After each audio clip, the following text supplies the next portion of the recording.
तो दोस्तों आज हम फिर से आपके लिए लेकर आए हैं देश दुनिया की तमाम ताजा बड़ी खबरें। सबसे पहली बड़ी खबर में आपको बताएंगे दोस्तों कि गाजा पट्टी में जंग के बीच हमास के लड़ाकों ने इजराइल की सेना के बुलडोजरों को लगाई आग। 5 इजराइल के सैनिकों की जलकर मौके पर मौत। इजराइल को नई साल में बड़ा झटका। हमास के पास मिले चीन के हथियार, चीनी हथियारों के बलबूते हमास गाजा पट्टी में इजराइल को चटा रहा धूल। पूरी दुनिया के उड़े होश। गाजा पट्टी में हवाई हमले करना इजराइल को पड़ा भारी। हमास के लड़ाकों ने इजराइल के एक अपाचे हेलीकॉप्टर को सैम 18 मिसाइल से मार गिराया। अबू उबैदा ने किया दावा। हमास को हराना नामुमकिन है, इजराइल को युद्ध बंद करना चाहिए, नहीं तो इजराइल हो जाएगा नष्ट। इजराइल के पूर्व प्रधानमंत्री ने किया ऐलान। रूसी सेना ने सीरिया में इजरायली मिसाइल को कर दिया नष्ट। इजराइल के द्वारा सीरिया पर दागे गए थे 10 हवाई बम। तो दोस्तों सभी खबरों को आपको एक एक कर बताने वाले हैं। वीडियो को लाइक कर चैनल को सब्सक्राइब कर दें। इसी बीच पर तो दोस्तों अगली खबर की ओर। तो गाजा पट्टी में जंग के बीच इजराइल के बुलडोजर को हमास ने लगाई आग। 5 इजराइल के सैनिकों की मौके पर मौत। जय दोस्तों आपको बता दें कि गाजा पट्टी में जमीनी अभियान में इजराइल की सेना बुलडोजरों का इस्तेमाल कर रही है और गाजा पट्टी में घुसकर फिलिस्तीनी मुसलमानों के घरों को तोड़ रही है। अब खबर सामने निकल कर आई दोस्तों कि इन्हीं बुलडोजरों पर आज हमास के लड़ाकों ने हमला किया है। खबर सामने निकल कर आई दोस्तों कि हमास की अल कसम मुजाहिदीन ब्रिगेड ने इजरायली सेना के बुलडोजर को आग लगा दी, जिसमें 5 सैनिक थे और 5 सैनिकों की जलकर मौके पर ही मौत हो गई। और हमास के लड़ाकों ने इस बुलडोजर की वीडियो बनाकर पूरी दुनिया में पोस्ट की है, जिससे इजराइल को बड़ा झटका लगा है। इसी बीच पर तो दोस्तों अगली खबर की ओर। तो गाजा पट्टी में हमास को हराना नामुमकिन, इजराइल को युद्ध करना चाहिए बंद। इजराइल के पूर्व प्रधानमंत्री ने किया दावा। जय दोस्तों आपको बता दें कि गाजा पट्टी में बीते 2.5 महीने से इजराइल और हमास के बीच जंग जारी है और हमास का सफाया करने में इजराइल की सेना नाकाम हो गई है। अब खबर सामने निकल कर आई दोस्तों कि इजराइल के पूर्व प्रधानमंत्री येहू ओलमर्ट ने एक बड़ा बयान हमास को लेकर जारी किया है। दरअसल आपको बता दें कि इजराइल के प्रधानमंत्री ने कहा कि हमास को हराना नामुमकिन है, इजराइल को युद्ध बंद करना होगा, नहीं तो इजराइल तबाह हो जाएगा और नष्ट हो जाएगा और उसे अरबों रुपए का नुकसान होगा। तो ये बड़ी अपडेट आई दोस्तों कि इजराइल के पूर्व प्रधानमंत्री ने हमास की जीत स्वीकार कर ली है। इसी बीच पर तो दोस्तों अगली खबर की ओर। तो गाजा पट्टी में इजराइल की बर्बादी हुई शुरू। हमास के लड़ाकों ने इजराइल के 8 हेलीकॉप्टरों को किया तबाह। जय दोस्तों आपको बता दें कि गाजा पट्टी में जंग के बीच इजराइल की सेना पर बड़ी कार्रवाई आज हमास ने की है। खबर सामने निकल कर आई दोस्तों कि गाजा पट्टी के कताइब अल कसम मुजाहिदीन ने जैतून क्षेत्र में इजरायली सेना के एक अपाचे हेलीकॉप्टर को मार गिराया है। मुजाहिदीन ने इस हेलीकॉप्टर को रूस निर्मित सैम 18 मिसाइल से निशाना बनाया है। 3 दिन पहले मुजाहिदीन ने सैम 18 मिसाइलों से इजरायली सेना के 3 हेलीकॉप्टरों को मार गिराया था, जिसका जिक्र कताइबई अल कसम के प्रवक्ता अबू उबैदा ने अपने संबोधन में किया है। गाजा हमास के लड़ाकों ने यहूदी सेना के 25 ड्रोनों को अब तक नष्ट कर दिया है, जिसमें 6 इजराइल के लड़ाकू हेलीकॉप्टर शामिल है। यानी इजराइल को इतना तगड़ा नुकसान हमास ने कर दिया है कि वो पूरी जिंदगी भूल नहीं पाएगा। यानी 6 हेलीकॉप्टर उसके तबाह कर दिए हैं, जिनकी अरबों रुपए की कीमत है। इसी बीच पर तो दोस्तों अगली खबर की ओर। तो गाजा पट्टी में हमास के पास मिले चीनी हथियार, चीनी हथियारों से इजराइल को धूल चटा रहे हमास के लड़ाके। जय दोस्तों आपको बता दें कि गाजा पट्टी में बीते 2.5 महीने से इजराइल और हमास के बीच जंग चल रही है और इस जंग में इतना बड़ा खुलासा हुआ है जिससे इजराइल और अमेरिका के होश उड़ गए हैं। खबर सामने निकल कर आई दोस्तों कि हमास जिन हथियारों से इजराइल से गाजा पट्टी में जंग लड़ रहा है वो हथियार चीन निर्मित हैं। खबर सामने निकल कर आई दोस्तों कि हमास के लड़ाकों के हथियार इजराइल की सेना ने जब्त किए हैं और ये सभी मेड इन चाइना हैं। वहीं आपको बता दें कि चीन ने हमास को हथियार देकर इजराइल को तबाह करने की प्लान बनाई है। तो ये बड़ी अपडेट आई दोस्तों कि हमास के पास जो हथियार है वो सब चीन के हैं और चीन के हथियारों के बलबूते ही इजराइल को धूल गाजा पट्टी में हमास चटा रहा है। इसी बीच पर तो दोस्तों अगली खबर की ओर तो पाकिस्तान से भारत पहुंची अंजू का पति नसरुल्ला पाकिस्तान में बताता है चाकू छुरी। जय दोस्तों, आपको बता दें कि फेसबुक पर हुए प्रेम की खातिर राजस्थान से पाकिस्तान पहुंची अंजू फिलहाल भारत आ गई है। अब खबर है कि भारत में ही वो बसने की तैयारी कर रही है। वहीं आपको बता दें कि उसने पाकिस्तानी पति नसरुल्ला को भी भारत बुलाकर उन्हें भारत में ही बसाने की बात कही है।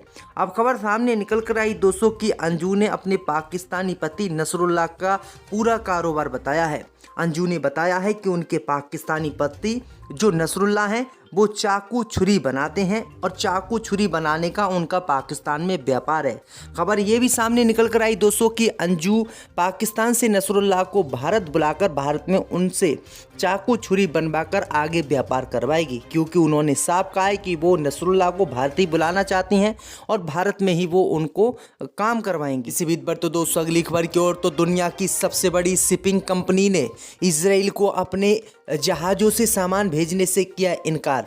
जब दोस्तों आपको दादे की लाल सागर में हूतीस के हमले से डरी दुनिया की सबसे बड़ी शिप कंपनी ने आज इजराइल के खिलाफ बड़ा ऐलान किया है।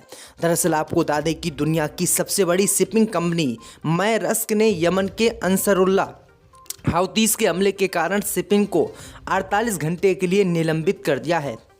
यमन के हूती विद्रोहियों के हमलों के कारण पिछले कई हफ्तों से इजराइल की घेराबंदी की जा रही है और इजराइल के सभी बंदरगाह वीरान हो गए हैं। और अब इस कंपनी ने कहा है कि वो इजराइल को अपने सामान नहीं भेजेगा और ना ही अब इजराइल से व्यापार करेगा। तो ये बड़ी अपडेट आ रही दोस्तों कि इजराइल के लिए ये बड़ा झटका माना जा रहा है। इसी बीच पर तो दोस्तों अगली खबर की ओर तो लेबनान से हिजबुल्लाह ने इजराइल पर की अंधाधुंध फायरिंग। जय दोस्तों आपको बता दें कि इजराइल के बॉर्डर पर लेबनान से हिजबुल्लाह लगातार इजराइल पर बमबारी कर रहा है। पिछले 3 दिनों में 200 से ज़्यादा मिसाइलों, बम बरसकों और ड्रोनों से इजराइल पर लेबनान से हिजबुल्लाह ने हमला किया है। वहीं आपको बता दें कि लेबनान इजरायली सीमा पर भारी झड़पें जारी हैं। दर्जनों यहूदी सैनिकों के मारे जाने और घायल होने की खबर आई है, क्योंकि हिजबुल्लाह लगातार कह रहा है कि जब तक इजराइल गाजा पट्टी में जंग पूर्ण रूप से ख़त्म नहीं करता है तब तक वो ऐसे ही इजराइल पर बम बरसाता रहेगा और हमास का वो खुलकर समर्थन करता रहेगा। वहीं दूसरी तरफ रूसी सेना ने सीरिया में इजराइल की मिसाइलों को नष्ट कर दिया है। इजराइल के द्वारा सीरिया पर दागे गए 10 हवाई बम, 3 क्रूज मिसाइलों को रूस ने सफलतापूर्वक नष्ट कर दिया है। वहीं आपको बता दें कि इजराइल सेना की सबसे शक्तिशाली सैन्य इकाई गोलानी ब्रिगेड के मुख्य कमांडर का बयान भी सामने आया है। उन्होंने बताया है कि 7 अक्टूबर से अब तक गोलानी ब्रिगेड के 60 सैन्य कमांडो मारे जा चुके हैं और इस युद्ध के खत्म होने के बाद हम बहुत रोएंगे, क्योंकि हमारे बहुत प्रिय मित्र भी इसी जंग में मारे गए हैं। इसी बीच पर तो दोस्तों अगली खबर की ओर तो इंडिया गठबंधन का हिस्सा है आम आदमी पार्टी। अरविंद केजरीवाल बोले जो भी सीटें मिलेंगी सभी को जीतेंगे। जय दोस्तों आपको बता दें कि आम आदमी पार्टी ने अब इंडिया गठबंधन में शामिल होने का पूर्ण मन बना लिया है। अरविंद केजरीवाल ने बैठक में कहा है कि कांग्रेस पार्टी के साथ उनका गठबंधन हो गया है और कांग्रेस पार्टी जो भी सीटें उन्हें लोकसभा चुनाव में देगी वो उन सभी सीटों पर जीत दर्ज करेंगे और चुनाव लड़ेंगे। दरअसल आपको बता दें कि उत्तर प्रदेश में समाजवादी पार्टी और कांग्रेस के बीच इसी सीट शेयरिंग को लेकर मामला नहीं बन पा रहा है। कांग्रेस पार्टी उत्तर प्रदेश में ज़्यादा सीटों पर चुनाव लड़ना चाहती है, लेकिन बीजेपी ऐसा उसे नहीं करने दे रही है। इसी बीच पर तो दोस्तों अगली खबर की ओर तो संयुक्त राष्ट्र प्रमुख ने इजरायली हमलों से गाजा में उत्पन्न मानव संकट पर जताई चिंता। जय दोस्तों आपको बता दें कि संयुक्त राष्ट्र प्रमुख एंटोनियो गुटेरेस ने मानवीय पीड़ा और फिलिस्तीनी नागरिकों की सामूहिक सजा की निंदा की है। मीडिया से बात करते हुए रिपोर्ट में आगे उन्होंने कहा है कि अन्य विश्वीय नेताओं ने बार बार युद्ध विराम का इजराइल से आह्वान किया, लेकिन इजराइल ने हमास के हारने तक इसे जारी रखने की कसम खाई है और संयुक्त राज्य अमेरिका ने उसका समर्थन किया है। मीडिया रिपोर्ट में कहा गया है कि धुर दक्षिणपंथी वित्त मंत्री बेजेलेल स्मोट्रिन ने लड़ाई में गाजा पट्टी के लिए यहूदियों की वापसी का आह्वान किया है। उन्होंने कहा है कि गाजा पट्टी में इस तरह की जंग नहीं होनी चाहिए और जंग रुकनी चाहिए। इसी बीच पर तो दोस्तों अगली खबर की ओर तो लाल सागर के तनाव पर ईरान व ब्रिटेन ने की चर्चा। जय दोस्तों आपको बता दें कि लाल सागर में हूतीस विद्रोहियों के लगातार अमेरिका और इजराइल के जहाज पर हमलों के बाद बड़ा तनाव पर अब ईरान व ब्रिटेन ने चर्चा की है।